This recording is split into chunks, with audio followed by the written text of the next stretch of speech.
Do you ever truly think about how your content impacts others? Like, think about it. Are you actually creating with care? Join us today on Creators Unstuck. We're going to break down how come it's so important to be a responsible creator. Welcome Ooh, to the show. I like this topic. This is very, very good because I think there are so many different portions of like what a responsible creator is. And I think it's the kind of thing that it's easy to jump in the water and start creating and not think about. And you can eventually find yourself trying to dig out of a hole that you may have got yourself into because you weren't thinking about creating responsibly. Now, what we don't want to do is add a whole bunch of extra stuff to your plate because creating has already got you a little bit freaked out. But I want you to know with just a little thoughtfulness, it's never going to be a problem. So it's one of those things where if you do it in the beginning, it's never a problem. If you try to fix it later, it's hard. There you go. Yes, but it's never too late to start getting some integrity, right? Don't think if you went down the wrong road, like you can never come back. Or you can always come back. You can recover You from can always just come about back. anything except death. That's it. Yeah. It's not the end of the world till it's the end of the world. I like that. That is such a simple statement, but it's so true. It's so true. It's so true. You know, today I heard a very simple statement from our friend Liz, and it was so basic, but so powerful. And it's funny as heck how some of the most powerful things are so simple. And she said, people go to their inbox to solve problems. Now, Liz, for those who are listening and aren't paying attention, Liz is the queen of email and like why everybody should, start curating an email list. And, it's your real estate that you own. Like YouTube could die tomorrow, but if you got a good mailing list, you can restart someplace else. Super simple. And it's true. Like I email my stuff that I need to remember. I email myself things I need to remember. And it was just such a simple statement. But yeah, you go to your inbox to solve problems. I need that receipt. I need that coupon code. I need that, directions to get to this place, the address for this company, that sale link, something. So it was beautiful. It was a beautiful statement. But anyway, that was a good one. So thank you for that simple statement. It ain't over till it's over. That's true. So we are talking about being responsible as a creator. And there's a lot of different levels to this. But the question that we want to ask you, the audience, is what is the biggest challenge that you face when you're trying to balance your creativity and your responsibility, your accountability, your integrity? What kind of challenges do you face with that? Doc, do you face any challenges with that? So I want to answer something, and this is really weird, and I have the benefit of having lived in Japan, and one of the core precepts in Japan is everything is about balance to them. You will be in so many conversations, and there's always this conversation about balance. I think we tend to take, in our country, balance as I have to give up something in order to find this balance, right? And sometimes it's true, sometimes it's not. So what I do is do whatever it is that has to be done. And then I look at the fulcrum, and then I see where the lean is. And then I go add weight to the opposite side to create the balance. So I don't try to find balance, I create balance. There's a difference. And it's subtle. So I want you to hear that again. I do whatever I got to do. And then I look at the imbalance. And then I go add weight to the other side to balance it out. So if we spin this up in a simplistic statement, there are people that have things happen to them, and there are people that make things happen for them. I am the latter. Never, ever shall I be the former. So, first of all, one of the balanced ones that drives me nuts, there's a work-life balance. No, there's not. There's life, homie. There's life. And you put the importance on work when the importance on work needs to be there. And you put the importance on family when the importance on family needs to be there. There's nothing to balance. Stop making that mess up. You put your efforts where they go when necessary. Okay? So I am constantly moving the weight. So when something is out of balance, I adjust the weight. This long-winded answer, but I got one more. I'm going to prove it to you. So a couple of weeks back, I got a little sick. And I'm going to do a good job of hiding it from y'all, but not because I don't want to share it with y'all. It just, I don't ever want to come off as a victim. I did what I did to myself. So I don't want you to feel bad for me. But my blood pressure was going insane. Like I was getting kind of high. And so I go to the doctor and she was like, I get it, you're here and I know why you came, but this is on you. And I was like, okay. Which is funny because I would have said the same thing to y'all if it was on the other side about your content, right? She goes, you know exactly what you need to do, and you're going to keep messing around, and you're going to FAFO, and you're going to be dead. So how are your YouTube going to feel when you're dead? And I'm like, yeah, not that good. And she's like, cool. So you know what to do. Call me in 2 weeks. So I had to go back, make some adjustments, make some sacrifices, back off the salty content and, start eating right. I've been gymming it every day. I've been, doing the work. I lost about 7 pounds in the last 2 weeks and my pressure is going back where it needed to be. You know what I mean? And it wasn't because of stress, because I don't stress. It's because I was just eating a bunch of crazy stuff and not working out and just being lazy. And it will kill me because I had a stroke before. You know what I'm saying? So it's easy to get off track even with something as important as that. So she didn't have to give me a plan or write out this recipe or take this extra medicine or do whatever. She's like, basically, bitch, you know what to do. And so I'm like, shut up. And I just did it, Right. And I still she told you like, yeah, put the onus back where it goes. She told you like, you know what you're responsible for, right? It's Bingo. Back onto you. That's your responsibility, right? And then it's like you ain't no good to Baba and Emma and Karen and Paul and Mary Lou and all these other people in your world. You ain't no good to them if you ain't here. So keep slipping. You know what I'm saying? So I just want to put that out because a lot of people go to that balance joint, and a lot of times you're in control of the weight. And I'll get to that because the victim mindset will be, well, so-and-so did something to me. All right, cool. We're going to get to that. I'm going to make you sit on this one for a while because I need you to hold that anger till I can take it out of you. So, right, your responsibility, the things that happen to you, or are you making them happen?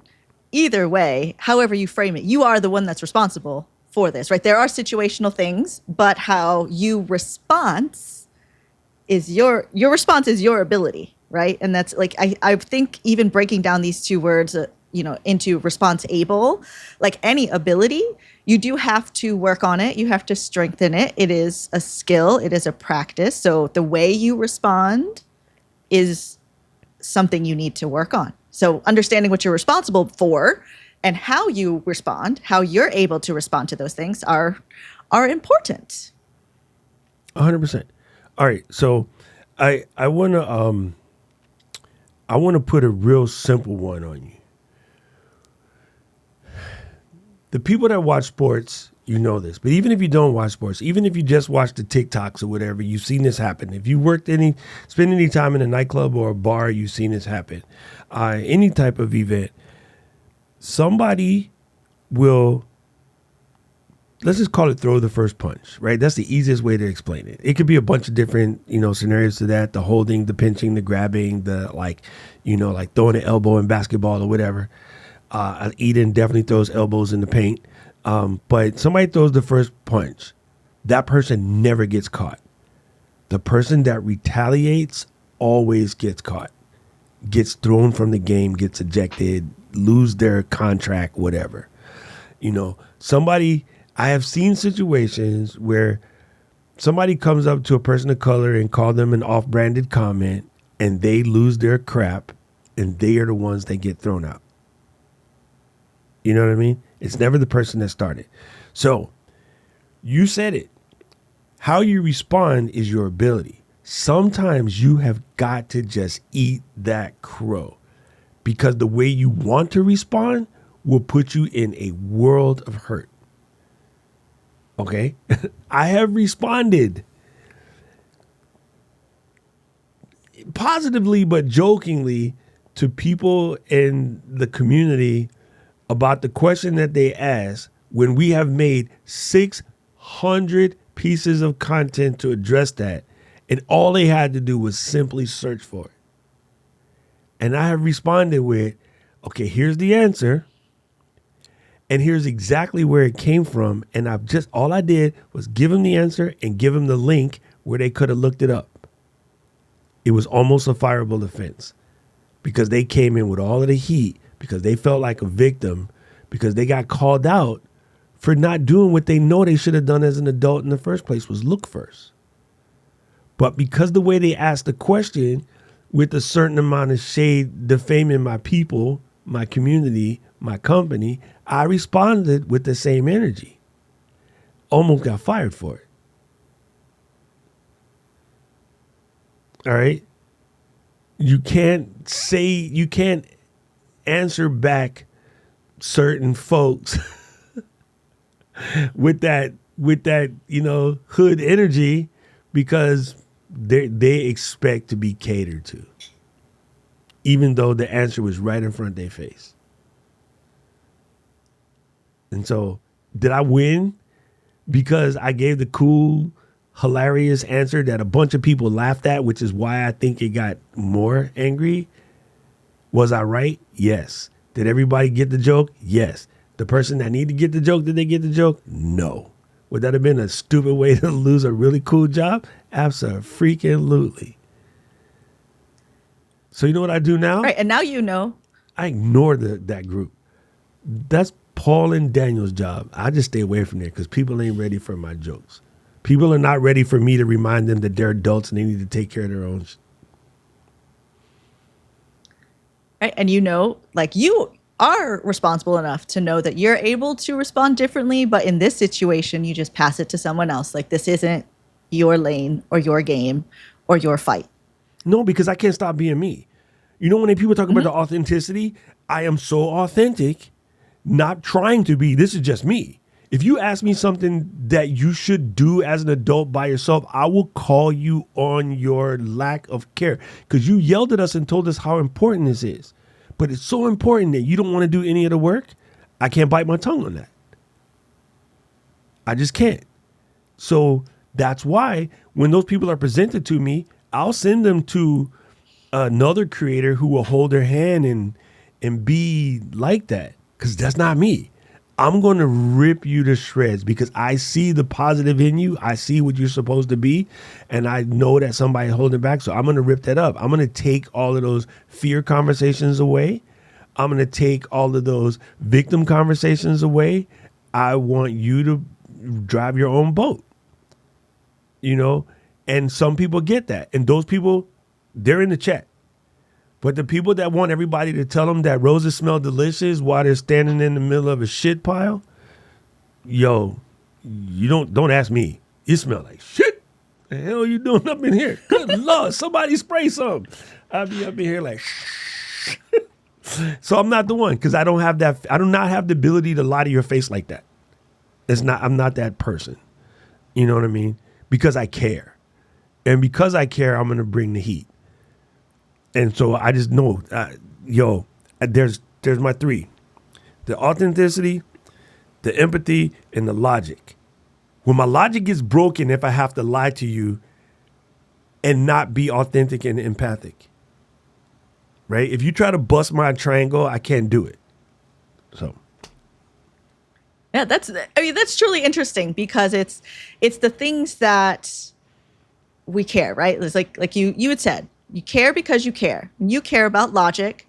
You care about empathy. You care about authenticity. All of those things are what are for you your undeniable purpose, your thing to protect, right? That is what you are responsible for. And if that gets broken, then your response is not aligned with how it typically is, actually, right? So those are everybody. They just might not call it that, but that is the human condition. That is the way our brains are built, right?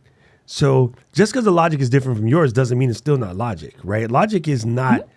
Logic isn't what people say it is. Logic is an algorithm. A plus B equals C, right? That's a logical equation. You know what I'm saying? And then so although your value propositions and all that, it may be different, it's still a logistical equation, right? So therefore, when you are, for everybody, is this real? Does this person really care? And does the math? If that triangle is blocked, you love that product, you love that person.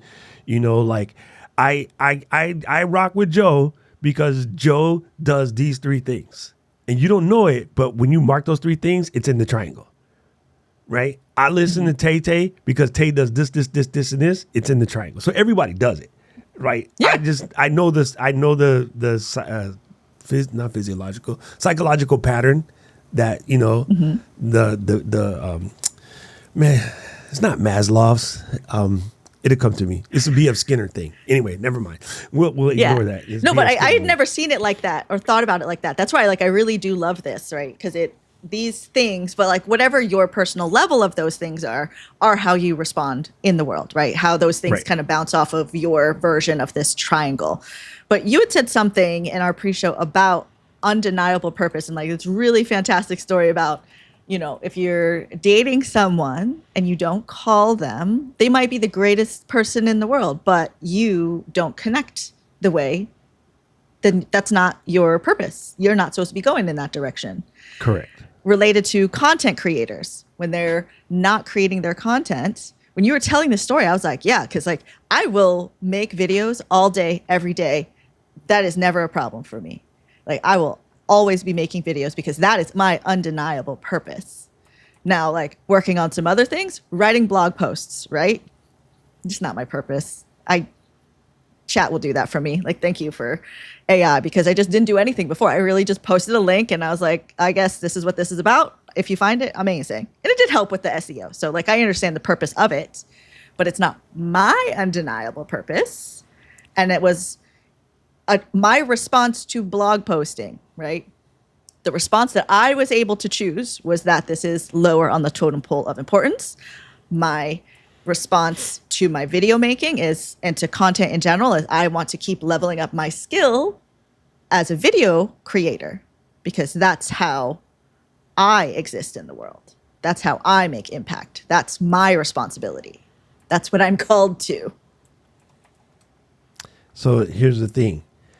And I want to make sure that everybody hears the analogy the way I said it, because I think it's direly important. Okay. And it's funny because I never really thought about it until the question came up, but it is direly important. So if you are married to the person that you've been dating since high school, this might not make any sense to you.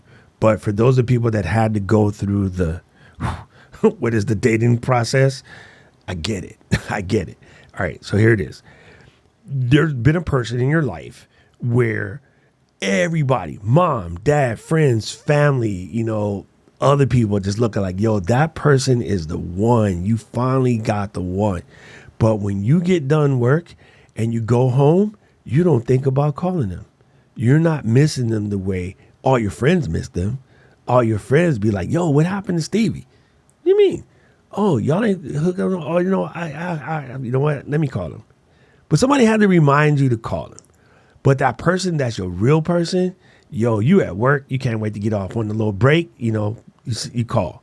We didn't have text message when I was up. You send a little page. You send a little 823. you know what I mean? Like it was always in your head. You wanted to spend every living, breathing second with them. But oftentimes the person that everybody thought was the one for you, that person did not just instantly want to fill all your voids. So they're not the one. It doesn't matter that, they look like, old school Halle Berry, or, they was rich and smart and got the doctor's degree in the whole 9 yards. Just wasn't you. So it's easy to think that, especially in content, like everyone says, well, you got to do this and you got to do that and you got to do this and you have to do that. And you're looking at all these other people and you're like, none of that triggers me. So the reason why I brought that conversation up, because every dang thing I do, one of the questions from the audience is like, how do you stay consistent?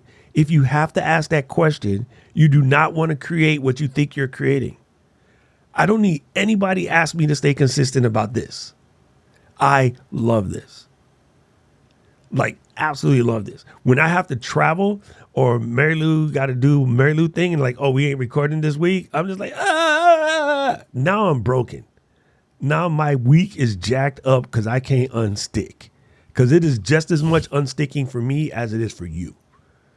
You know what I mean? When we have to skip a week, I am like, blah, blah, blah, it's constipated. I'm creator constipated. We said that before, right? So, yeah. So the question is, are you creating to help people and get this information out and like it's part of your purpose? If it's your purpose, you don't have to think about it. It just happens, bro. You do not have to fight for consistency if you really want to do it. Anybody got to tell you how do you be consistent with eating Haagen-Dazs? I don't need your help, fam. If it's in the freezer, that joint is gone. And that's like where you need to kind of look at what is the purpose, what's the impact you want to have. And that can help you align with what you can be consistent with. And then, but it is your responsibility to figure out what that is, right? Like I think this all the time where it is your responsibility as a human to figure out what you're supposed to be doing because none of us got sent the handbook. None of us got sent the handbook, but we all got sent the handbook, right? Yes. Because it's in us. But I can't tell you what you're supposed to be doing. I can't tell you truly what's going to make you consistent. I can give you tips and tricks. We can teach you how to make content. We can unstuck you so much and like just pour so much love through the camera at you. But it is still your responsibility to take that and do something with it, right? Correct. So when you got to think about this, like what is the impact that you want to make? And like that's where you got to dig deep. That's your little nugget. That's your little artist that you're responsible for. And you're like, baby, what do you want to do? What do you want to do? I want to make videos. Okay, let's go do that. Oh my God. And have ice cream. Yo, like for real, right? And I told you guys, like, this might not make sense to you, but when it happens to you, it will happen to you. There came a point when my boys would have normally called me and be like, hey fam, we finna go to the club, we finna do this, we're gonna go play golf, whatever. I'll be like, cool, let's go. But now they call me and be like, hey, we're gonna go do so-and-so. Now I gotta create this video. Oh, I gotta do this podcast, or I gotta record this thing. And they be like, oh, you're always recording these podcasts. And you know what they eventually did? Not stop calling me because they still call out of respect. But now when I say I got to record a podcast, they be like, damn, fam, that's so dope, man. I love this for you. You finally found something. Like, this is your calling. Like, so now they are my hype men. In the beginning, there was a little clowning. Why were they clowning? Because your boys will clown you. But because I'd start and stop 18 times. Yo, you look at my joint. I signed up for YouTube in 2006. And back in '06, I was talking all that smack. Man, this is going to be, we didn't call it content back then. We just called it making videos. We didn't have a fancy name for it, right? And so I was all about it, and then I would stop. Then I'd be all about it again, then I would stop. So when they saw me like sticking to it, they backed me up. Before, it was like, no, man, you just hide in the basement because you did something or you're in trouble, or, they had to come up with reasons why they thought I was hiding in the basement doing this quote unquote content. But now they're the hype train. And I'll be out and I'll see somebody at the grocery store and, I'll run into Aubrey and be like, hey, Aubrey, how you been? He's like, oh, good. He's like, yo, doc, I heard from Minnie, like, you're doing this podcast thing and you're teaching people how to do YouTube and stuff. And I was like, yeah, how'd you know that? Oh, yeah, Aubrey told me, man. She's like, you got to check it out. So how can I find you? So now your hype train is actually pumping you up. What your friends would have done anyway if you were selling steaks. You know what I'm saying? So your same exact avocation happens. When you are real about it, all of the people that has been in your way are blocking your holding, so you thought they were trying to protect you. But when you show that this is what I'm fitting to do and I am about this life, they will also protect you. Hear that. They will protect you while you crapping from you. And they will protect you when you're on point. Because they're your family. They're your friends. Their job is to protect you. Sometimes they get on your nerves. But they get on your nerves because they think they're protecting you from stuff that they don't understand. But when you do the work and you prove to them that, no, this is where I'm at, they'll eventually come around and they will become your hype train. Question for you. Bingo. This YouTube channel that you've had forever, what are some of the different iterations of it that have existed that did not stick? All right, say that again. Sorry. I got So the YouTube channel. Yes. Yeah. The YouTube channel you've had since 2007, because similar story for me. My YouTube channel, it's going to be huge. Don't do anything. Going to be great. It's like it just dissolves. So what are some of the other previous iterations of your YouTube channel before you got to what you're doing now? Man, this is really good. I'm going to tell you why this is good. Because I haven't had a chance to sit down and talk to my brother for almost a year. Like, we see each other every once in a while, right? But Lim is in the chat today. Lim was when I decided I'm going to do this for real, Lim was one of the first people who accidentally ended up in my chat. And Lim was one of the first people who would come every week and be like, all right, I like what this dude is doing, right? And then we met inside of Ecamm and whatever. So you'll notice, if you look at the chat, anybody who's watching live, Lim has a wrench. He was one of the first moderators. He predates Paul, which is hard to say because Paul's so old, nobody predates Paul. But like, Lim was one of the OGs. So what happened was I would create this stuff because I was chasing the bag. I was chasing the trend, chasing the popularity. I was doing it for all of the wrong reasons. And then I started creating to help people. I think I was doing tutorials thinking I was helping people, but at the same time, I was also thinking to myself, oh, this is going to be good to get people to my blog, or this is going to be good to get, my bylines on AOL up higher. And as long as my bylines are thick, then AOL keeps paying me.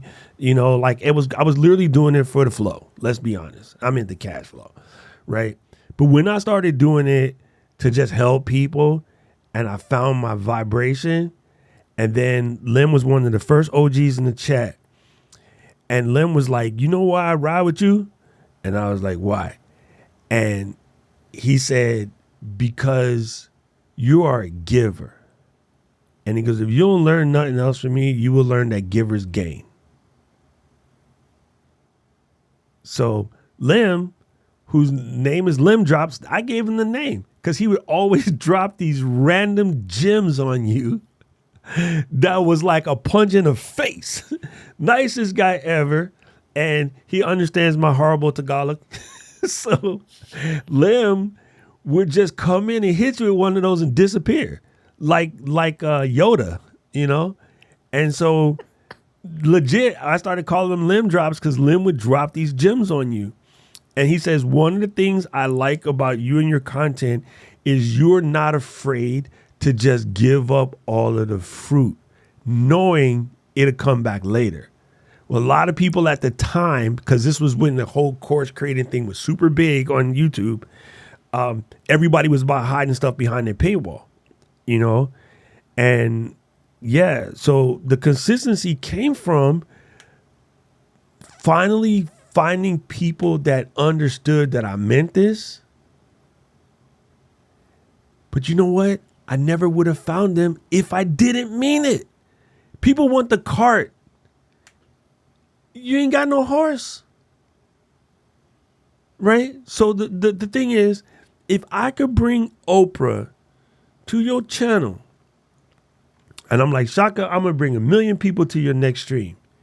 Do you have what it takes to keep them there? You know what I'm saying? So it doesn't matter you get the hottest date in the planet. Do you have what it takes to keep them? And so a lot of people, this is why lottery winners end up broke again. Because they don't have the mindset of a person that has all of this money. They thought the money was just going to solve their problems. It ends up creating more problems. As a famous poet, Christopher, once said, more money, more problems. Yes. Not, because you wasn't ready to get this money. So the difference was, and to answer your question, long run, sorry. The difference was I was ready to build that community. I was ready to serve the folks. I was ready to actually get where I want. Why? Because I wasn't chasing the bag. I wasn't just doing it to be doing it. I was doing it because I meant it. You know what I'm saying? And what I pick up with this is you realized, and I feel like it was the same kind of like aha moment for me, was when I realized I am responsible for getting this community, this audience, what they need from me, what I can provide. I am responsible for taking this information in my head, distilling it to the people that I want to help, as opposed to just like, I'm just making videos that I want to make, is a different thing, right? Because it's like, I'm going to make stuff, people will follow me, I'm fabulous, whatever. But that's not the Those community. people are short-lived. Most of them, I mean, That's it. I don't know where these people are. Mostly people disappear. You have no idea where they at right now. So if you go back to the top YouTubers from 4 or 5 years ago, most of them don't even exist on the channel right now because they took their money and they ran. They burnt out, so they call it. Or no, they was chasing the bag. They started to get this. What's the best way to? I don't want to say disclosed. They started to get disclosed that they're not really. If you are what you say you are, a superstar. Nope. Their Lupe got fiascoed, and they had no choice but to go hide. So you don't even remember them. Yes. I Okay. don't wanna be Let's that talk about person. creating with integrity. All right, let's go. Because Man, we this is a good one, like Lou. do a lot of stuff in like the tech in the tech world, right? Like Yes. creator tech reviews come out, and it is something that like you just take a knife in me and turn it, it'll feel better than what I feel when I'm watching all of the videos come out that I know don't have integrity. Because I'm like, you're not actually giving an opinion, you're just reading the rap sheet, which is fine. But also, how do you feel about it? As like an audience member who's looking for information, I can tell. Like, I can tell when I am like being sold, or if I'm actually gaining some knowledge from someone who knows what they're talking about. So creating with integrity, what does that mean to you? All right, so this is a problem, and it's super dope that Walter's in the chat today because we had a conversation yesterday just in sort of the Ecamm group. Again, our Rodecaster video came out. Freaking love this thing. I got Ecamm. Do I need that? Absolutely freaking not. My software can do a lot of what it can do, but there's a whole bunch of stuff that it can do that Ecamm cannot do, and I understand the difference. So because of the way people create content, the modern response is compare things that don't require comparison. But that's because that's what YouTube has become. It has become an X versus X, PlayStation versus Xbox. Like, I know they're both game consoles, and some of the titles crisscross applesauce. They are not the freaking same, bro. Like, people just do that, and like the reality is both. But I fully understand, especially with the new PlayStation coming out at $800 damn near, a lot of people ain't fitting to be able to get both this go around. You know what I'm saying? I'm blessed. I'm gonna get both. But if I was pushed come to shove, I'm more of an Xbox person from just the way I was built. I switched from PlayStation when it was soft, and then PlayStation came back, and I just never really switched back. But it's one of those things where, like I said for the RCV, the reason why I have not made a video right now is a lot of people are just saying specs and specs and specs and specs. No one's really talking about the how and the why it's important and whatever. So what does that do? It gives a bunch of people the wrong impressions. It gets a bunch of people going, well, this sucks because it's not 4K. No one's ever explained to them if the device was 6 channels of 4K, it would be $5,000. That brand new dope processor that's in here cannot process 6 channels of 4K. Your Mac freaking Studio can play 6 channels of 4K, but it cannot capture 6 channels of 4K at once. That Decklink quad sitting over there, $900 built. That's 4. I'm 2 channels short. So let's split that in half and add another $450 to that. So now we at $1,300, $1,400 for that. But then I need to add the Rodecaster Pro back in that. That's another $600. All right. So now we at $1,900. Now I need to power supply it, case it, and make it dope. So now we at like 2,500, but the company needs markup. So we got to add another 300-400 to that. Now we at 2,700. Then we need software. Now we at $3,000 at a minimum. And it still probably needs more case, more power supply, more flow. Yo, if this joint was 4K, it's a $5,000 device. It is not made for creators who need to come up real quick. Okay? If you add 4 cam links at 100 bones a piece, or 6 cam links, sorry, at 100 bones a piece, plus a Rodecaster Pro, plus the ability to do the scenes and the overlays, that's another 400 for Ecamm. It's $1,200. But everybody just went, oh, 1,200 is expensive. Because the guys who create for the hype, the two things they do automatically, either love it to death till it looks like they're fawning, or they hate it to death to look like they're being a superhero and protecting you from the evil empire. Both of those are self-serving. Both of those are self-serving. Those guys are master creating. It's not about the audience. They're doing it for themselves. I just made Paul choke with my master creating analogy, but you know what it is. When you create to serve yourself, you're master creating. I don't do that. I serve audience. You know what I'm saying? This is why we get so heated up, because this crap needs to stop. It's the reason why everybody feels they're a victim. It's the reason why everybody feels that Apple, Sony, Canon, Nikon, Rode, whatever is just coming out to take your money. Let me explain to you how business works, people. I am a businessman. My job is to take your money. My job is to feed my folks. My job is to travel to Japan 3 times a year because I must. My job is to buy every piece of Manchester United gear printed. My job is to do all of these furious things. But in order for that to happen, I must take money. This is how business works. If you have this conversation constantly, you are running your own business wrong because you don't understand that. Or you're just jealous because they're able to do it. So the reality is, yes, they need your money, but that's not what they did it for. They did it to help. This device was made at $1,200 to simplify the lives of people who don't have the knowledge and experience to wire it all up by themselves and buy all the individual pieces and be cool and make their own overlays and all of that. There are going to be people that could get this, open up the box, plug in the 4 cables, load the little software, and click, click, click, bingo, bango, pickle, mango. They're doing church in the middle of the park, and they're streaming it all over the world. That's who this is for. This is for that single pastor that does not have the AV crew.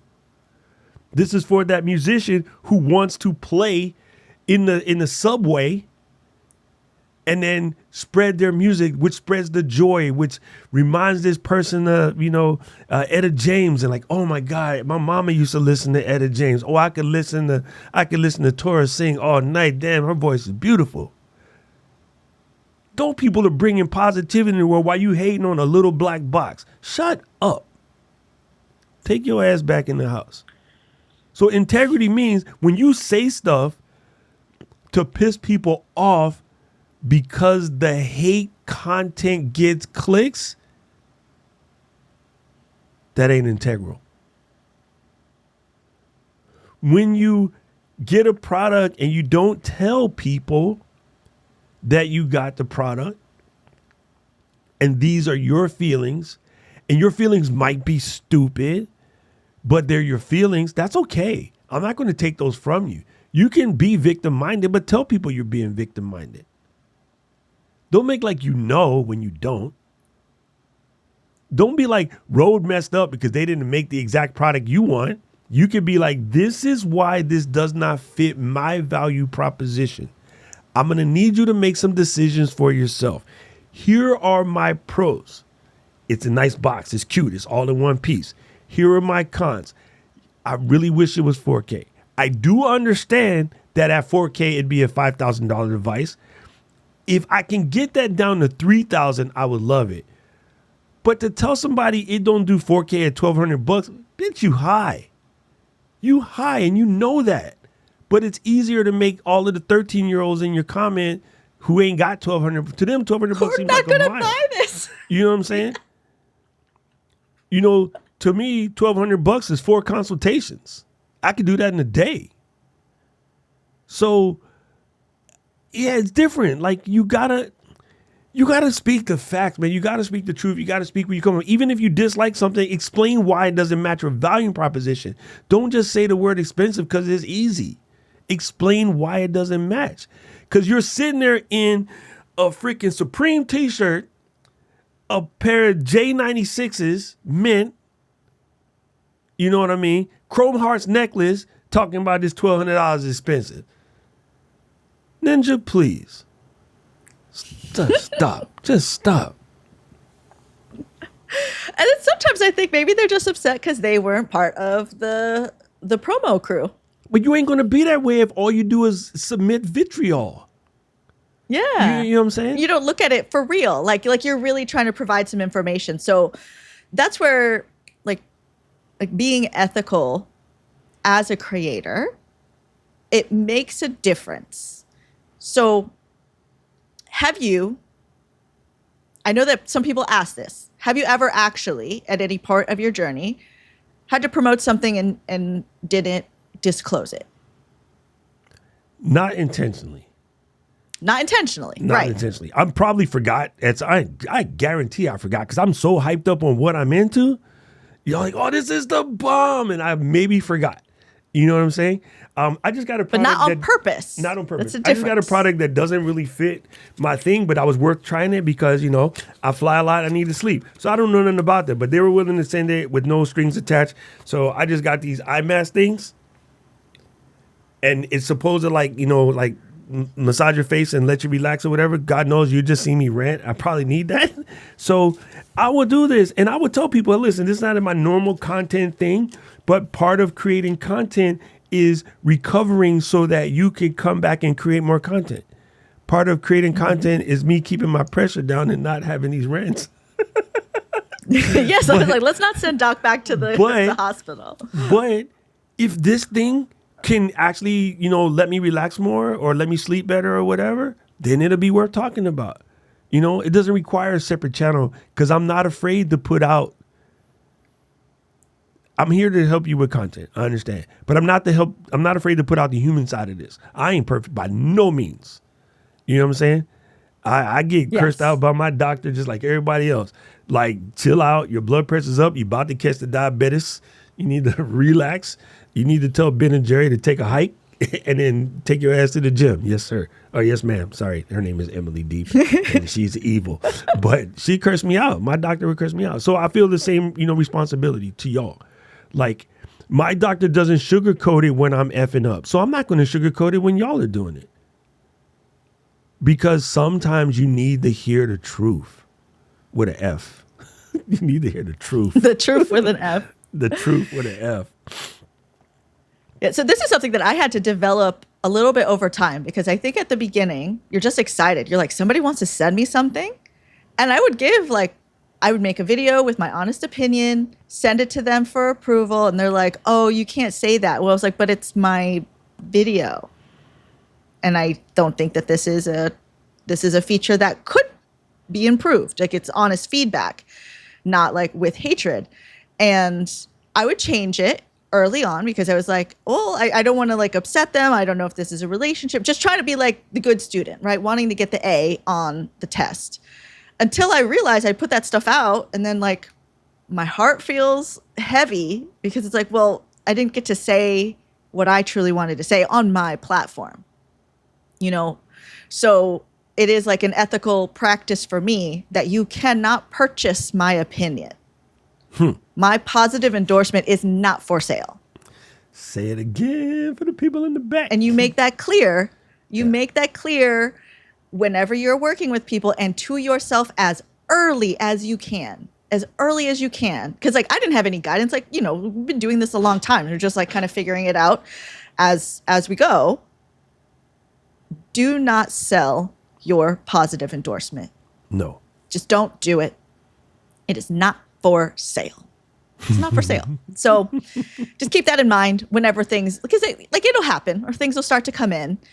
And often, even when it was like just for exchange, where I'm like, yeah, I will say, you can send me this. I'll make a video with my honest opinion. And sometimes they won't send it because they're like, oh, we were just expecting you to hype train this. I'm like, that's okay. I don't have to be part of this.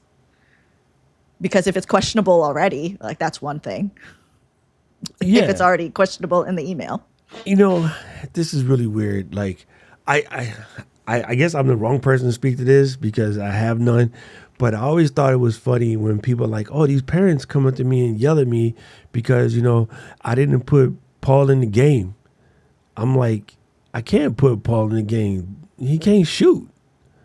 And they're like, no, but well, I paid and blah, blah, blah. And I was like, well, if your investment was that important to you, then you realize that he needed to work on his J. So you need to take him outside of my practices where I try to train him. You need to train him about stick-to-itiveness, about inserting the effort. Does he really want to do this? Maybe he doesn't play because he don't want to play. The idea that we got to play everybody just because you paid for them to be in this thing, it's like, yo, if you want to protect your investment, you should be taking Shorty out there and teach him, you know, how to shoot this shot because he's horrible. You know what I'm saying? They're like, well, you're just favored to Walter because you like Walter, your cousin. I'm like, nah, Walter can hit a three blindfolded backwards, you know, crisscross applesauce, throw the shot up, and then he'll hit a Bible verse while it's in the air, and that basket is good. So Walter starts every game. You know what I'm saying? Walter probably can't actually ball, but anyway. No, I'm joking, Walter, I'm joking. But you know what I'm saying? And the fact that parents was like, you know, you got to do this. So it's the same thing with content. Like, I got it, you're excited or whatever, but if you don't think you're going to be able to be as I hate the word authentic, but, you know, as true as possible with your thoughts on these products and things like that, then don't take them until you're ready. Sometimes you got to respectfully look at this person and be like, you know, no, this is, I can't do this right now. I really want to. Can we revisit it? Please don't shut me out. I really appreciate the opportunity, but I can't right now because if I do this right now, I'm going to make something that's not true to myself and it won't be good for you. It won't be good for your purchasers, so forth, so on, and et cetera. We don't want to start that, especially now because they might not even know. They might be new to this too, right? A lot of companies are new to this. You want to say that the internet will smell a stinker really, really fast. So can we revisit this on the next update? Can we revisit this at a later time? I love you so much for thinking about me, but if I drop this right now, it won't be good. Can I do it after the firmware update? Okay, so I'm gonna use Tom for an example, and we know Tom is good, folks. We know Tom is not just hyping the train to hype the train. Tom gets really concerned about his content and issuing the wrong things. So Tom has said, if you know from Rode's experience, the Rodecaster Pro got dope after the first firmware. It got amazing after the second, and it got holy shit after the third. It just came out, and there will be firmware updates. Matter of fact, there's been 3 this week. So maybe you don't got to rush right now. If you're cool with that, know that you're going to grow with it. Cool, knock yourself out. If you're not cool with that, maybe you better sit on it for the 0.1 firmware. But Rode experience has always been when they get to the 1.1 or 1. Whatever firmware, by that time the device is gravy. What people don't understand, some things I can't test in the lab. Some things I can't test when there's only Doc and Tom and Branson and a couple other people that have them in their hands. I need 100,000 of them out there in order to see what's wrong so I can make that adjustment. That's why Apple did not drop AI, Apple Intelligence right away. Because in order for them to get the experience, in order to set the service how they need to set, it literally needs over 1 million people to have this device in their hand. Because the tuning will come from the situation, right? So I'll speak to this real quick. And I'm picking on Walter because he's here. Walter will understand. You do your sound check in a big empty cathena. That's an arena/cathedral. Cathena. So you do the sound check. It sounds one way. When ass hit the chair, the bodies become a sound buffer. so it sounds different. So what you're doing is sound check is setting a baseline and just make sure everything has connectivity. The reason why the sound man doesn't leave is because he has to adjust it once ass is in the chair. And he's going to make minor adjustments. Hence the conversation about balance way back at the beginning. You can't balance crap if you ain't doing it. You got to do it first and adjust the balance. You see what I'm saying? So when you talk to these people and you're doing your thing, you're like, please, let's do this when you're just a little bit further. Because I believe you. I see where you're going. This is dope. But if I say the truth right now, it might hurt our relationship. It might hurt our people. Let's come back to this. Oh, here's my feedback, by the way. The strap needs to be a little bit tighter. This needs a little this, that, the next thing, and boom, boom, boom. And that's why Shore was like, we're not going to release this mic until we talk to Sabrina, Mary Lou, Kurt, Laz, Fluff. After we had a chance to talk to all of y'all, they made the adjustments. They shipped the box. And now everybody got one like, damn, this thing is sick. Because they did the right thing. They asked first. You know what I mean? Yeah, because what did they do? They responded, not reacted, Yes. right? They took the time to listen, sit back, then issue the changes, issue the product, issue the statement, whatever it is. So I want to get into that. But first, it's time for the pick of the week. Pick of the week, pick of the week, pick of the week. This show is so low budget, we don't have sound effects. So I just make the music with my mouth, biz. And it's excellent. It's excellent. Doc, what is your pick of the week? Speaking of your Mary, sound effects. Sweet mother of Jesus, can I tell you that the Chat GPT, aka OpenAI, just finally released the full-throated voice mode. And it is crazy. It is crazy. So I'm going to do a small little demo, and it's going to be loud because my phone is loud. Can you create for me a promo for the Creators Unstuck podcast, but I want you to read it like one of those FM radio announcers. So yes, create me a quick commercial for the Creators Unstuck podcast, but You read got it. it. There you go. Clear throat. You're tuned in to the smooth sounds of the Creators Unstuck podcast, the place where content creators come to get their groove back. Join Doc Rock and Mary Lou Mandel as they help you break through those Hold on, listen. My friend Walter is listening, so I need you to do it with a country accent, like a hardcore North Carolina country accent. Well, howdy, y'all. You're listening to the Creators Unstuck podcast, where Doc Rock and Mary Lou Mandel help y'all get back in the saddle of your content creation journey. Grab your sweet tea and because we're about to get unstuck, Carolina style. Come on, girl. Come on. Yo, the new chat is the bomb. She can speak languages. She can do everything. And then she can be country. She can be a little Wow, country. and she said my name well. Yeah, That's she like, said Mary that Lou takes Mandel. time. So, yes. That was Shuggy Dern. That's slicker than Lord on the brass doorknob. Cute, cute. Anyway, it is cool. It is actually, you see, it's different. It's not just pulling off the Chat GPT stuff. It actually is working on the new model so it can think. So you can actually ask it depth and you can ask it to give emotion and so much more. But yeah, she's like, clear throat. You see that, Tora? So yes, it's really cool. It's worth to play with. Even if you are still a little bit AI curious, it's been really handy. It's just fun. And I know where it's going to shine the most is when I'm traveling. Look, Paul is testing it out in the back room over here. When I'm traveling and I need to do a translation or something of that sort, it would be able to do that. So yeah, it's really cool. Just definitely go in and play with it and see what you come up with. And then that's my pick of the week. The OpenAI. It might be a pro thing. I'm not sure. I don't have the regular, but it's fun. Mm-hmm. Is there any rules on like usage on using that as your creator voice? Man, I ask for forgiveness. I don't ask for permission. Mm-hmm. So yeah. I would probably do How do you feel about that, like, as far as like integrity goes? Well, because I'm sure if I asked it, or it's all in terms of service. When nobody wants to read it. They want somebody to tell them. And this is how you get in trouble. So reality is the smart answer would be to go read the terms of service real quick and make sure that you're able to do that. I'm pretty sure it's okay. But if you wanted to be for sure, go read the terms of services.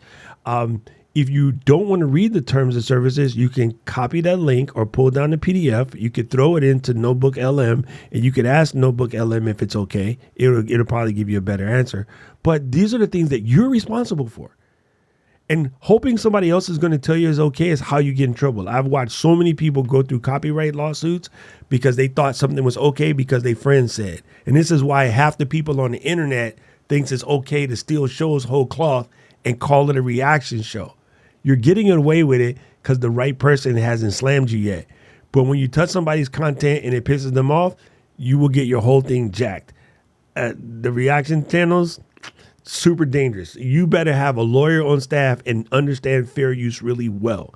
And the truth be told, legal arguments are written gray on purpose so they can fit whoever they need to fit. So the person with the most money will win that case. And it's probably not you if you're out here creating reaction channels. Bingo. Good. Well, I'm glad that your pick of the week led into that, because I know that's always something that people are concerned or curious about with content creation as far as AI goes. And it's something that AI Suno, right? Suno trial, you can't use it in your show. Suno paid, you can use it in your show. That's the kind of thing that most people don't think about. But yeah. Yeah. Okay, good. So on the sense of like authenticity, not authentic, but responsible content creation and integrity, I always see these day in the life of a content creator, right? And it makes me cackle because the first shot is Girly coming out of her bed and she's like, "Oh, good morning." I was like, that is not how she started her morning, because she had to get up. She had not to with a full set face the of camera. makeup. She had to put on the makeup. She had to do her hair. She had to wear the pajamas that was sponsored to the video, all of this kind of stuff. And I understand the content, right? Like, I feel like we understand the fiction of it all. But I was like, I want to figure out how to actually record a day in a content creator's life. And I was like, I know one of my cameras can do this. And this little Go 3S, this one, I found in the manual that you can set a timer for this to start recording. So I set it up to record me. Like, it started recording like a couple minutes before I have my hue lights come on, and then I have an alarm that like buzzes on my wrist, and then I have the phone alarm because I get up really early. So I have all these things happening, and I just it cracks me up because it started recording, the lights came up, and I'm just like, what? And that's what's real. Now, I haven't figured out how to use that yet because the footage isn't excellent in the dark. But the fact that you can do these timed things, that's why I was really loving this camera for this episode, because of the ability to actually tell the truth, right? I feel responsible to just let people know, they don't actually wake up like that. So don't feel bad that your life doesn't look like that. Your room doesn't look like that. Their room doesn't look like that. It just doesn't. Turn the camera around. I want to help you with something real quick. Tell me. I think it's okay to put the footage that's not nice in the dark. You know why? Because no footage is nice in the dark. What a lot of people don't know, when you watch a movie and it's nighttime, those are filmed in the day. Mm-hmm. In raw production, we have something called day for night, and we also have something called night for day. So oftentimes they're actually recorded in not a fully illuminated, but low as you can go without noise. And you record that, and then in color correcting, I can change highlights and reduce shadows in order to make it look darker. So you can completely change the time of day in post. And that's why their scenes look good in the dark and your little camera don't. One, on a pro camera, the sensor is yo big around. That helps. But it's most of the time just manipulated in the color correction. And I think that throws people off because they're like, oh, well, it was a night. It was grainy. We expect that. Blair Witch was grainy. Damn near $1 billion, though. You know what I'm saying? Yeah. You know, and that's where it's my thoughts on it are just are there other ways that I can, do I do it on a day when I'm not waking up at 5 a.m., right? Can I do it, do the recording on Sunday where I'm waking up and the sun's already out? Pee? No? No, not yet, not yet. It's coming. So like I haven't like reviewed the footage close enough. I haven't put it into the computer. I just was really excited that I could time it. That's so then you beautiful. could actually capture these real day in the life situations, because I feel responsible to my audience to tell them like what this is actually about, because I get all the time that people are like, I want to do this full time. I was like, are you ready for the truth of that? Because there's a lot more to it. It is not so glamorous. You know, it's work. Like it is legit a job. Sorry. Sorry. Yes. You find all the fun. Sorry. You know what's funny? Okay, Because you're right about the truth game, right? Like a lot of people aren't ready for the glamour because they only see the outside. It's one of the things that you have to remind yourself, what you are seeing from creators is often heavily curated, right? And to adjust your life or your feelings or whatever because of the way somebody else is showing up, understand they're not showing up the way they really do, right? And so some people, they show up too authentically and it's like, yo, I can't believe you showed that. And then so it is a balance. So yeah, just keep that in your mind while you're feeling some type of way looking at somebody else. There you go. Yeah, because we are here to entertain, right? There is the entertainment element. We are on camera. We are here to bring something to an audience. But then there's also like, I'm not trying to lie to people. So, okay, a thing that's like been just infuriating me, you know, like sometimes like situations come up on the internet and it's just like, oh, I'm going to just burn it all to the ground. So there is on an app that I'm on, Flip. I've been on for a while. It's like a shopping app. It's e-commerce. Anybody can be a creator. Anybody can start making money right away. Like I've just had a great time on there. I just think it's a really good community and it's chill until it's not.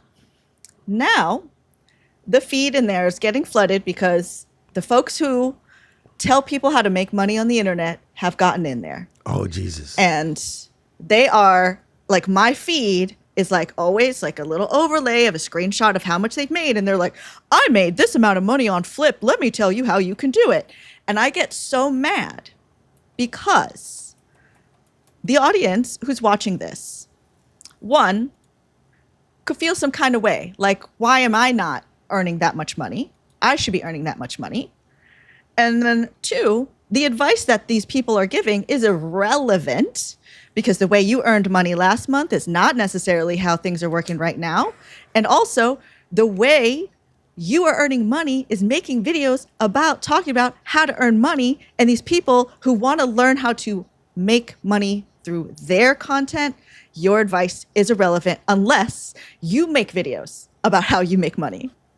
And it just is this never-ending cycle. So this is something that like I strongly respond to. Like I have like I want to go in there and fight. I was like, this is a vengeance. Lou is showing up for this because I feel like I got to protect the people on there who just want to make some videos and have some fun.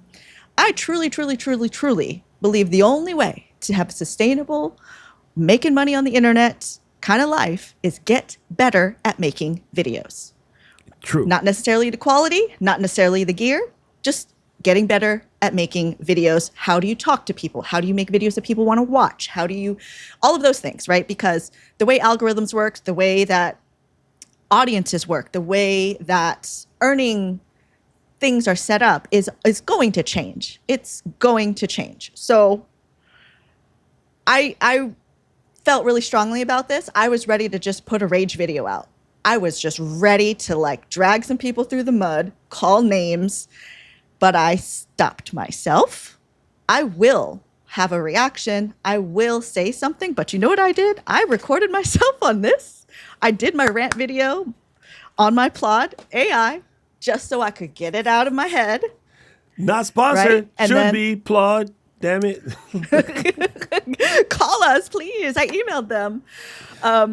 And then that helped me get the initial gut anger reaction out. Now I have like at least a summary of what I was thinking at the time. When I do put out my video, I want to come out responsibly with something that people can actually take away and utilize and respond responsibly. So taking some time to actually think about this. So whenever like controversies can come up, what is your reaction and how do you handle those kind of things? Well, first of all, I do want to touch on what you said because I think it's so valuable and it's something that's so easy to miss. You labeled them aptly, by the way. I'm going to give you credit for that. You labeled the how to make money on the internet people. The reason why those people show up all the time and make that content is because mathematically, there are enough people struggling that anybody who can make something to tell other people how they're going to make money, they make money. Okay, let's throw the internet in the trash. We're going to wind this bus back to 1968. Avon had a lady show up at your crib, Tupperware, Mary Catherine, Shackley, Herbalife. Cutco. That's the other one. That's the one I was trying to think of. Cutco, all of them. They all, your auntie showed up after church auntie show up at the repast, right? So church over, all the ladies at the lady social, she come through and she tell you how if you get these little red cups, it's great for serving Kool-Aid. They got a little cap so your kid can't spin it. And then if you get the bonus cake joint, the handle for the cake joint can be used to whoop your kids. All the black folks, they understand what I'm talking about. That Tupperware cake handle, that was an ass whooper. Mm-hmm. Okay. Anyway, Auntie rolled through and she told everybody how they can make money. But the way Auntie really make money wasn't selling the cup thing or the ass whooping cake cover. She made money getting more people to believe they can make money. Right? That is how, Mary Lou, that's why now I understand why you have an visceral reaction to people calling you MLM. I'm sorry. I did it for like a year. She's like, I'm going to punch this in his face. He said, one more again. Anyway, but I communicated it. Yeah, but anyway, so the reason why the people who make money on the internet people show up is because algorithmically, they always make money telling you how you can because that content always sings. If I could, it's like the number one topic on the internet. If I could tell you how to make $100,000 a year hoeing on the internet, those videos would do good. If I could tell you how to pimping, those videos would do good. I tell you how to sell, gold laced Bibles, boom, those videos going to do good. So they show up, and it makes you start assuming that, well, I can be successful too, but I'm going to talk about iPhones. Well, no, the reason why their videos are so popular, a large portion of their subscribers are only there for how they make money content. So I'm going to pick on a friend because I have no ill guts about her because I love her to death. My friend Millie makes dope videos about the Instagram. And then Instagram started messing with her life and she had to take a break for a minute because Instagram was just ruining the Instagram. You know what I'm saying? Instagram was ruining Instagram for Instagram. So she was just kind of talking about how she did her business. So she had already made content about IG, which made her popular. But then when she started doing the business side of IG, it got even more explosive. So of course, when that happens, you go to make more videos about how to make money on Instagram. Well, that was fine until Instagram started changing the platform and making it harder to make money on platform. So now it literally just jacked up a large portion of what her content was about. You know what I'm saying? But if you take a relatively decent looking person and you talk about how to make money online, you will make a grip of money online. But it's short-lived because all the platforms change and move things around. And once too much people are making money from them, they change how much money can be made. Right? Had I started back in 2010 when Partner came out, making videos about how to make money on YouTube, creating YouTube videos, I would be a multimillionaire right now. But that's never what I want to talk about. I want to talk about how to show up, be authentic, and put out good videos that can help somebody. Will they help if they make money? Yes. Will they make more money if they help other people? Yes. So I talk about it to a little bit, but that's not the core of my content. The core of my content is just freaking help people. If you want to make money on the interwebs, help people. People go to Flip to get their beauty advice. People go to Flip to feel better. People go to Flip to build community. Those things are helping people. Those things will make more money than selling the soul on how to make money. The only answer to how to make money is get paper and green and silver ink and print it. The rest of it is earning money. And the one thing you need to know, all strategy. Write this the frick down. Stop your car, pull over, make a mental note, get an old piece of gum wrapper out the glove box and write it on there. Write this down because you need to hear this. And ain't nobody going to tell you this, but Uncle Doc will tell you the truth. All strategy is autobiographical. What that person tells you can't possibly work for you the way it worked for them. You might get close, and there might be a basic blueprint, but if you do not have the ability to take what they said and bend it to fit your will, you will have struggles because all strategy is autobiographical. If Tom Brady said, roll in the pocket and bounce around 3 times, check every receiver on the field, step up into the pocket and make that throw, you're going to be a great quarterback. Not with the Raiders O-line. You'd be dead.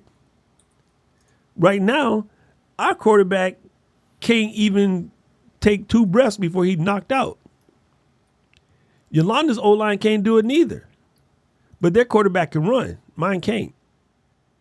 So Tom Brady's teaching wouldn't help. Would it help the Ravens? And it ain't going to help the Raiders right now because the O-line is not there to keep him from getting killed. So all strategy is autobiographical. Tom Brady's passing system would not work with our 2 teams. We got phenomenal receivers, but no O-line. And then you might not be a sports person. Cool. Lewis Hamilton can't teach you how to drive in the street because Connecticut Road or Martin Luther King Boulevard where you live is not the same thing as the Sebring or the Nuremberg Loop. You know what I'm saying? You can't drive the way he drives a F1 in your neighborhood. Boop, boop. Can I see your officer, sir? Get out the car. Do you know how fast you was going? Like, none of that works. Strategy is autobiographical. So all these people out there telling you how they did it, cool. If you know how to extrapolate, which is why I bitch to you guys constantly, learn how to extrapolate. You could take what we say and get the nuggets that work for you and adjust. I ain't never walking in the Ruth Chris talking about why they don't have a vegan menu. I'll walk in the Ruth Chris and I will look at the menu and I will make adjustments and I will order something I can eat. We have developed do it for me mentality so long that we can't hella try to function. I'm hella trying to function. About to get hyphy up in here. We hella trying to function. Sorry, E40 just got in my head. Anyway, so yeah, the thing is, you have to be able to look at that noise and be like, this is my reaction. Own it. Talk it to yourself. Do what Lou does and record it. And then say, if I let this out, will it serve me? Chances are, if you wear a silly grin, it won't. Will it serve you? Will it serve the audience? Matter of fact, like Lou said, flip it. Will it serve my audience to watch me just pop these people? Or is it just going to serve my hood rat, my inner hood rat? I can't keep it contained. They be trying to get out. You know, rats will chew their way out of everything. My inner hood rat. Okay, so now I'm going to back this up. I'm I'm going to take a deep breath, and I know this is a long one, but I want you to hear this. This is old. You may have heard this before. I don't care. I'm telling it to you again. And Lou, if you haven't heard this, even better, because it'll make more sense. So I got this here, and it's full to the rim with my cafe con leche, and I am walking, right? And Paul bumps into me, and coffee goes flying out. Why did I spill my coffee? Because you filled it too much? You didn't have a lid? You weren't watching where you were going? It's your fault. I spilled my coffee because there was coffee in my cup. If it had been tea, I would have spilled the tea. Not that kind, Gossip Queens. If it had been water, I'd have spilled my water. If it had been whiskey, I would have knocked Paul. No, actually, I would have spilled my whiskey. Had it been money, I would have spilled my money. Okay? So the main thing is, this right here is a cup. What I put in it was up to me. Because it was full, when I got bumped into, that spilled out. Okay, life gives you a cup. You fill the cup with whatever you want. You're in control. I fill my cup with happiness, positivity, outlook, love, compassion, care, whatever. Someone bumps into me in the street, 6 foot 260. Now I can say that was 270 something, but 6 foot 260. You bump into me, boom. Hey, oh, hey, what's up, man? Hey, have a nice day. But the person whose cup is filled with hate, anger, vitriol, victim mentality, sadness, depression, you bump into them, and they be like, N-word, I'll knock you to. When you get bumped into, whatever is in your cup will spill out. When you are challenged by something hard, whatever is in your cup will spill out. This is why all these people are freaking being victims when somebody makes a product that doesn't fucking concern you, and all you can be like is this sucks and I hate it and this company's trying to rob you, and because your cup is full of bitch. But if your cup is full of help and positivity, you be like, hey, this came out. And a lot of people are going to be looking for this. This is a highly sought after device. I don't think it's going to work for many people because it's lacking this, or it has this or whatever. Now, I really like this product. I want the company to do well.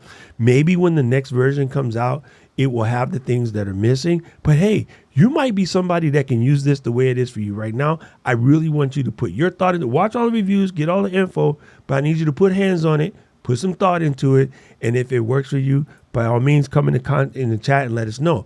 If I missed something because I misread the manual, let me know. Maybe I'll come back. See, if your heart is full of help and full of love and full of care, the review is different.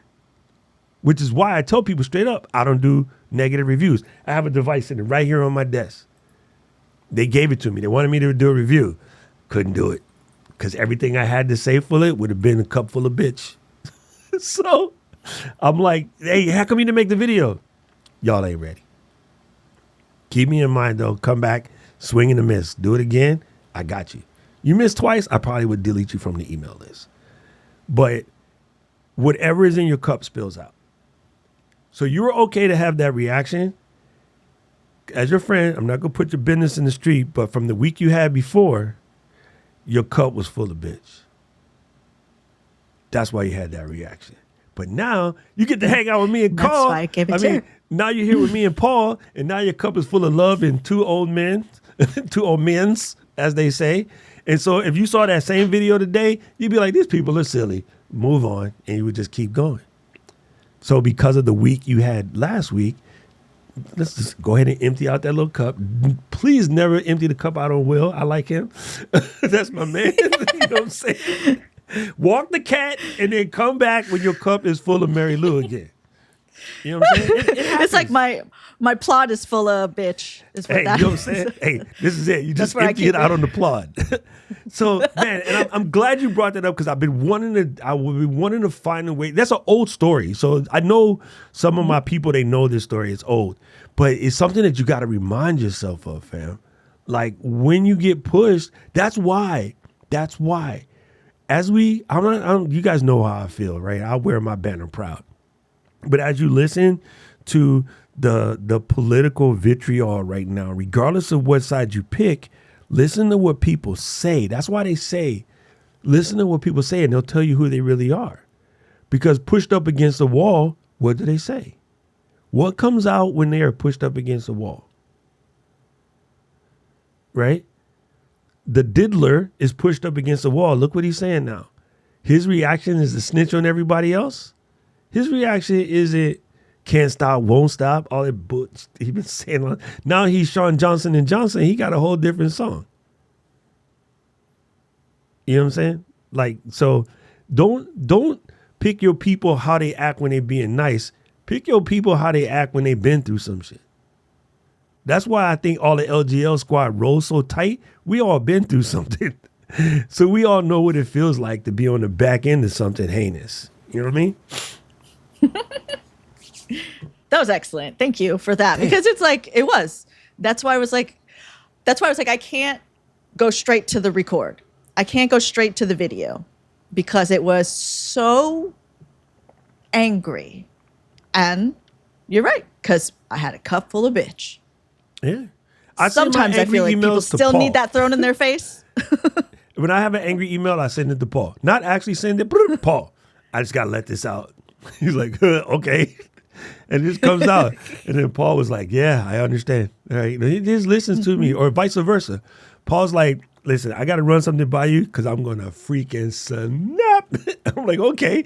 And I just sit there and I would let Paul go for like a half an hour. And then when he finally breathed and get his oxygen tank out, I'm like, you good? He's like, yeah, I'm good. Then we can go back to what we got to do. Because had we let that out, we both fired. Mm-hmm. You know what I'm saying? So I keep my Voldemort secrets between me, Paul, and Luis. That's right. Sometimes Katie calls me to let out the Katie y'all don't know about. Because she got to maintain a certain, she'll call me like, listen. And I'm like, Katie, you good? She's like, don't worry. That's why it's good to have like inner circle. It's okay to have your opinions, but like you, as a creator, you're responsible for what you put out. Because you could put out how you're angry today, and that's going to spark a fire that you don't want to be part of. No. Because you don't know how everybody else is going to respond. Everybody to this. is waiting to yell. So when you yell fire, everybody else is waiting to yell. And sometimes you get somebody piled up on that didn't deserve it. You know what I'm saying? So, you know, and I'll say this before. One of the best things that ever happens to me is my monthly call with Aubrey. Because she just reminds me that, number one, you can overcome anything. And number two, she's just cute and happy 24/7.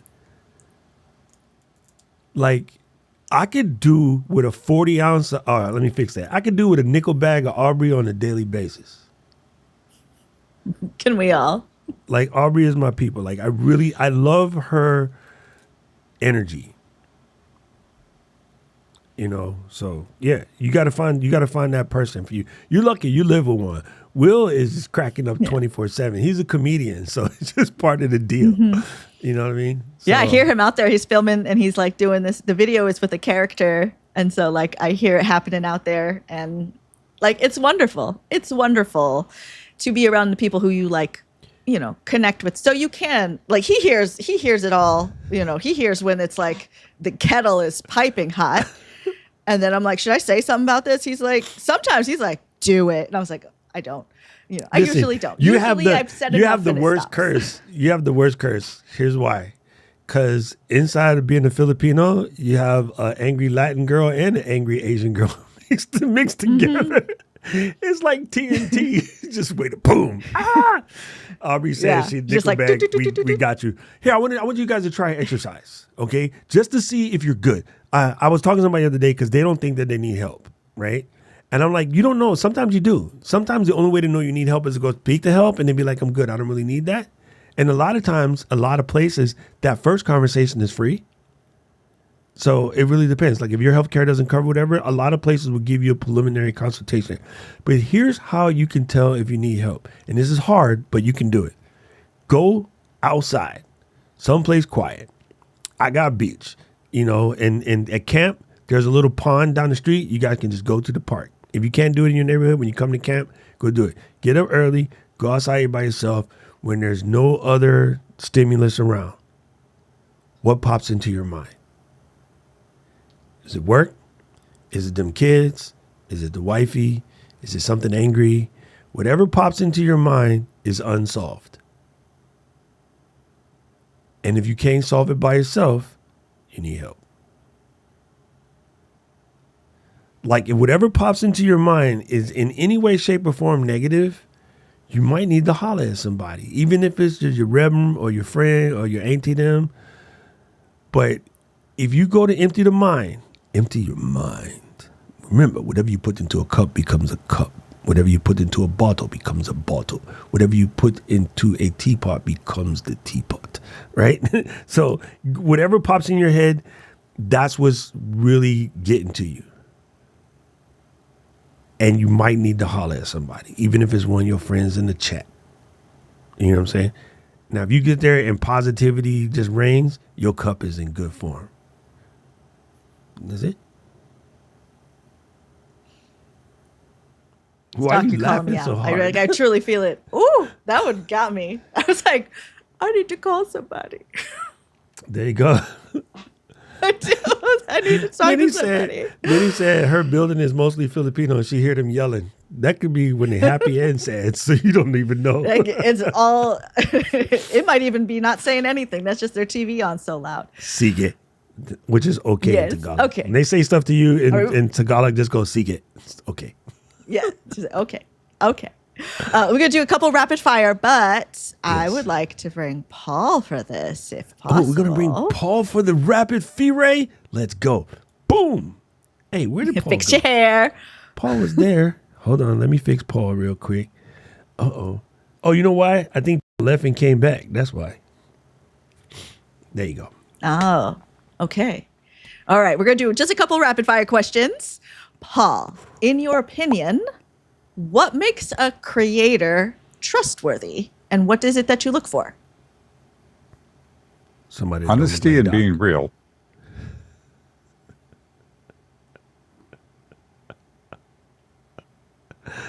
Did I come through? We heard you. Okay. Say it again. Honesty and being real. Okay. And then so like what makes it real to you?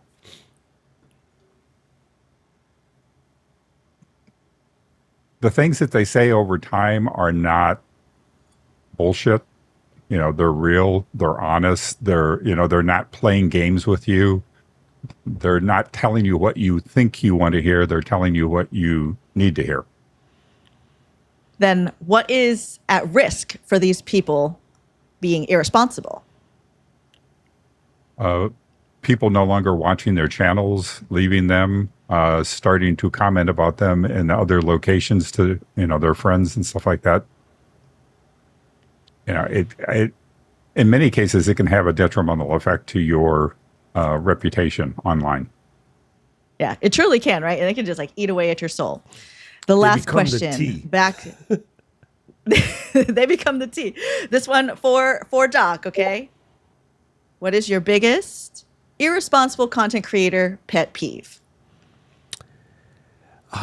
For me, and this is a dumb one because I haven't listened to people talk about gear all the time, but it's like not explaining the difference between expensive and value proposition, because I think it's super unfair. Like I'm trying to make English work. I had this happen to me, an experience way back. We had my family owned electronics store. We sold Sony goods, right? So lady comes in and she wants to get a camera for her son who's in the skateboard and he wants to film. And I don't know if you guys remember, Sony used to have this camera that looked like a beer can that rotated. It was, you know what I mean? It had like a little barrel and then the back was like original cyber shot. And, the kid was excited, went through her things, and she made him sit there and talk to us because she wanted him to, kind of grow up a little bit. He's about 12, 13. And then when we finally go and she was, okay, how much is it? And that time the camera's like, I don't know, $1,000 or whatever. And she like had a full meltdown, like over $1,000. Like this was the worst thing ever and whatever. Yo, she had, and I forget the designer name, I think it's Matsumoto, but it was one of these Louis that's like $4,000 because it was painted happy faces instead of the standard Louis pattern. It was hand painted. It was like a Japanese designer, and in her brain, like, this is her kid, her 13-year-old kid, who's starting a filming career, who could probably eventually be a director, whatever. The other thing I know is her husband owns one of the ballerest resorts in the state of Hawaii. So I know what she's sitting on, right? Now, maybe she didn't think we knew that, but I know that because I know the husband. We put the electronics in his resort, which is why he told her to come to us to get the camera. But the fact that she thought $1,000 for this camera for her kid to learn something that will keep him off the streets was expensive. And it's like, no, fam, let's just say that we didn't cover your value proposition. That was on us for not explaining to you the value behind it. But the way you said it, you made it like we was trying to rob you. Now, I saved it by doing exactly what I said. I realized, like you said, how to respond to that comment. Back in my head, I'm screaming. I'm like, lady, you are sitting here with a damn near $5,000 bag and a $100,000 diamond ring, and you think $1,000 too expensive for a camera. But instead of snapping at her, I reframed that. I go, let me explain to you why this is worth what it is. Made in Japan, it's Sony. Your kid will probably flourish into skateboard videos, make a lot of money right now. It's a good entrepreneurial situation from the start. And Creative Mind keeps you out of trouble. Creative Mind doesn't want to get into doing all of the weird stuff that kids get into. That change in value proposition, she buys that and all the accessories. So I could have reacted and freaked out, but I didn't. But that is a peeve of mine, is when people just don't explain. Just because something doesn't match your value proposition doesn't make it bad. It's just not for you. The other thing that kind of gets to me is the fact there are some channels where every 5 seconds they're trying to sell you something. And it's like, okay, I know you're selling something. It's great. But you don't have to remind me every 5 seconds. And then the other thing is when they use the comment, well, I should have charged you $900 for this, but I'm going to give it to you for free. It's like, I don't need the Catholic or the Jewish mother guilt. It's like, either you give it to me or you don't give it to me. Yes. It's like, don't guilt me into, making me think that you're doing something wonderful for me. Pro tip real quick. This is, again, strategy is autobiographical, but this is a thing. This is a pattern that's sort of proven to work. It's 911, like an emergency. 9 pieces of value-added content. 1 piece of personality-driven content. Just let the people know who you are, because people buy people. Not like when, them old folks bought my people, but you know what I'm saying. People buy from people that they like and trust. Sorry, I broke Mary Lou. And then 1 sell. 9 pieces of value-based content, 1 piece of personality content, 1 sell. If you follow that, you'll probably win. I love that. Okay, so that was like my last question was going to be a piece of advice for creators to stay responsible. Paul first. Listen to your audience. You need to understand that because the channel has your name on it, it's not your channel. It belongs to your audience. You need to talk to your audience, treat them like people, and listen to them. You'll get your content from your audience, but respect your audience. And don't be a commodity. There's a lot of places where people can go to get unstuck. I think we're delivering it with a certain brand of slap you and then calm you down. That will resonate with the people that need that kind of like shock and awe energy. So I don't think we're a commodity. There's other shows out there, but there ain't no show like this one. So as long as we keep delivering on that, we will be fine, right? Do I wish it was faster? Yes, everybody does. But I know better. So I know we might be at episode 100 before Oprah calls us up and be like, man, I just happened to find these cute people, little Hawaiian boy and this little Filipino girl there out there with the gay dude that pops in, and their show is good. And she'd be like, everybody see Creators Unstuck. Or when we get to our episode, when it's like, Seth, we got questions for you. When the goat comes up in here, Can you unstuck us? Can you? Like, so I know that we need to do this. Even if it was just for the 3 of us, we need to do this. Okay. Because today, Mary Lou helped me therapy a little bit. And then, because I need a reminder that I can't serve y'all dead. So I got to do the work as far as like getting my health situation straight. And you need the reminder to do not drink a cup of bitch.